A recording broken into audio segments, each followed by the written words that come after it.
Okay, let's dive right into this because it's a huge idea. For hundreds of years, the scientific method has been our go-to tool for figuring out the universe, right? We observe, we measure, we put things in boxes. But what if that very process, the act of separating and measuring, is actually giving us an incomplete picture? What if science has this massive blind spot and it's stopping us from seeing what reality truly is? And look, this isn't just some late-night philosophical question. This is a real challenge in physics today.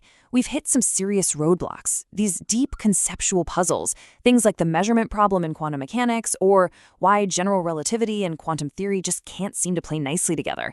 And some thinkers are starting to propose that maybe the problem isn't with our theories, maybe the problem is with our most basic tool. So let's just chew on this for a second.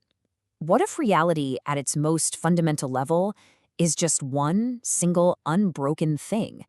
If that's the case, then the second we try to measure it, the second we separate the observer from the thing being observed, we've already changed it. We've basically sliced it in two and created a divided reality that, might only exist from our limited point of view.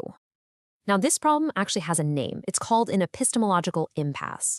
And yeah, I know it's a fancy term, but it boils down to a really simple, powerful idea. Our tools, our entire scientific method are all about division. We slice things up to understand them. But what if the universe itself, at its core, is indivisible? It's kind of like trying to understand the idea of wetness by only studying one H2O molecule at a time. You'd completely miss the point. So, okay, how do we get around this roadblock? Well, the proposal here is to start thinking about the universe in a totally new way, through a two-level paradigm of nature, a tale of two realities, if you will.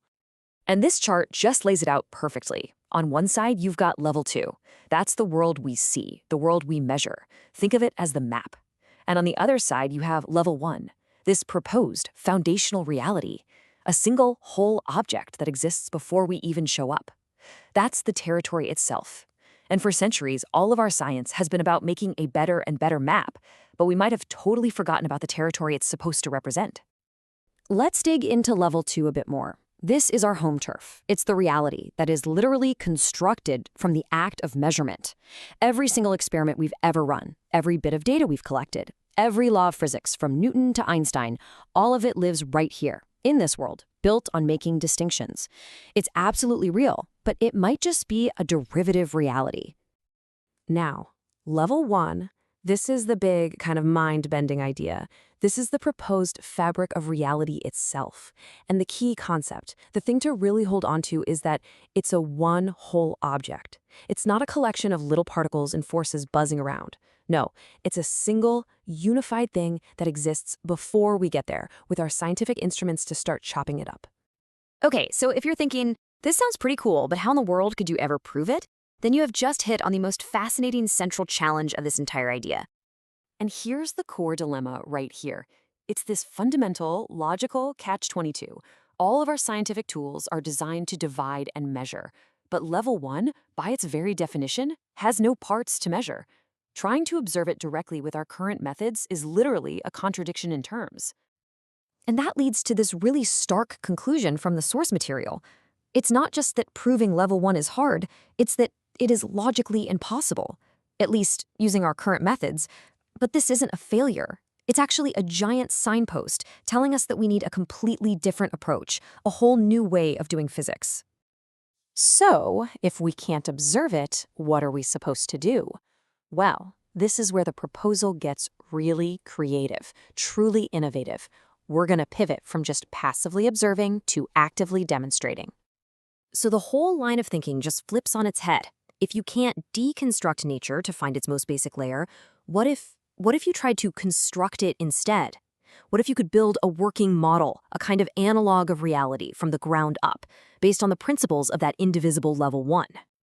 And this is what's called the analog approach. It's basically a two-step process. Step 1, you build the analog. This is a formal model, maybe it's a computer simulation, maybe it's a whole new mathematical framework, but it operates as a single whole object. Then, step 2, you observe that analog.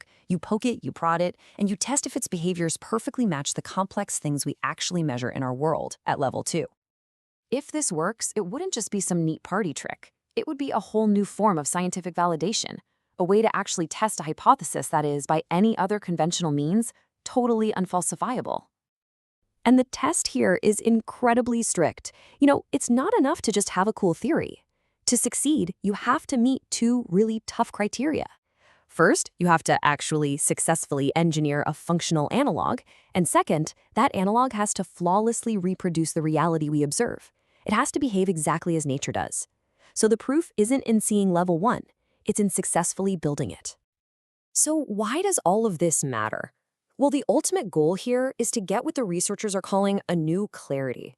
By starting from a more fundamental place, this whole approach could potentially resolve some of the deepest, most stubborn paradoxes in modern physics, paradoxes that all seem to come from our measurement-focused view of the world. We could finally get a more coherent picture of the universe. Which leaves us with this one final, truly profound thought. For centuries, science has been all about taking the universe apart to see how it ticks. This new paradigm suggests a totally different path. It asks, what if the ultimate test of understanding isn't to deconstruct, but to construct? What if, to truly grasp our own reality, we first have to build one?